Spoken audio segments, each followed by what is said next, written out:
On est au sein du pôle d'économie solidaire qui s'est installé sur Étampes depuis 1987. La mobilité en Essonne, c'est 61% de déplacements en voiture, puisqu'on sait qu'aujourd'hui c'est un des 5 freins majeurs, notamment dans l'insertion par l'activité économique. Essonne Mobilité, c'est 40 salariés, c'est un budget annuel d'1,7 million, 1,8 million. Donc on est dans des contingences économiques assez fortes, donc on a besoin de soutien et d'éclairage de REC Innovation qui est vraiment la passerelle entre le monde purement économique et le monde de l'ESS.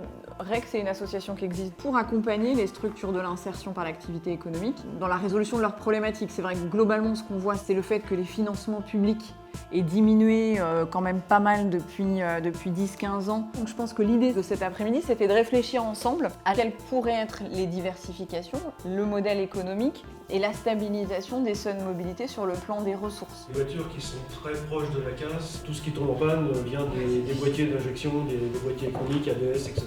Ça coûte le coût de la voiture. Et là-dessus, ce serait quoi la recette magique, par exemple, du coup?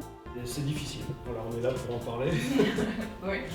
Je sais pas, je vais vous dire une idée toute bête, mais faudrait m'acheter une casse auto.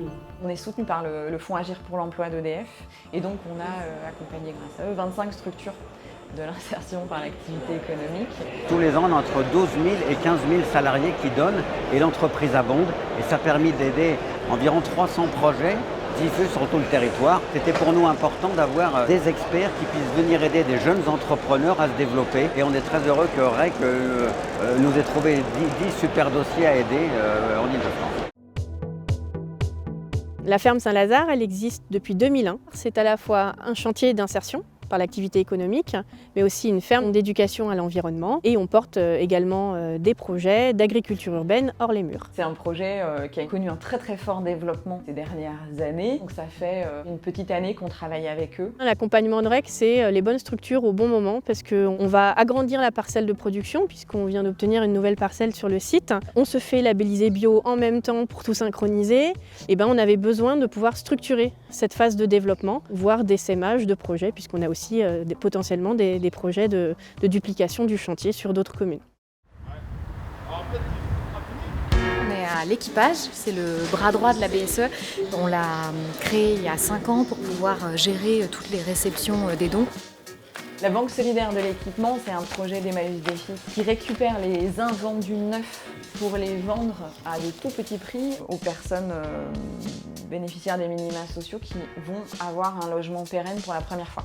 On a environ 10 salariés en insertion au sein de l'équipage. Les personnes qui passent ici, elles vont monter en compétences sur les métiers de la logistique. Et grâce à ça, il y a 80% des personnes qui se repositionnent sur un emploi en milieu classique après l'équipage. On a à la fois des matelas, des canapés, des meubles en bois massif.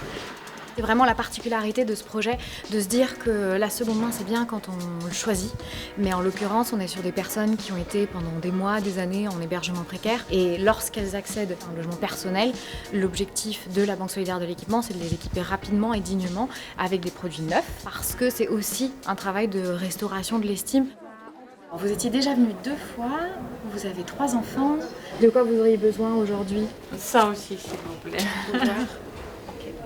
Ici, on est dans un des appartements témoins de la Banque solidaire de l'équipement. Tous les produits sont exposés en exemplaire unique et on va du coup passer commande en fonction de ce qu'on a en ce moment. Ça et ça, on a habité dans les logements qui étaient temporaires et on était toujours en attente des HLM. Et quand on a fait les visites de notre nouveau logement, c'était vraiment vide et on était obligé de tout acheter. Notre assistant social, il nous annonçait, madame, vous savez, ça existe les associations. Je peux vous dire que vraiment, il nous soulageait. Je regarde un petit peu, si vous me oui, bien sûr.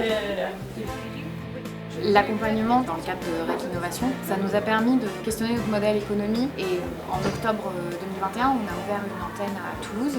Pour la première fois, c'est une antenne qui est portée par une autre association qui est Emmaüs Défi et on espère tester une nouvelle façon d'essaimer pour pouvoir à l'avenir aller sur de nouveaux territoires et de toucher davantage de personnes en France. Au revoir, merci beaucoup.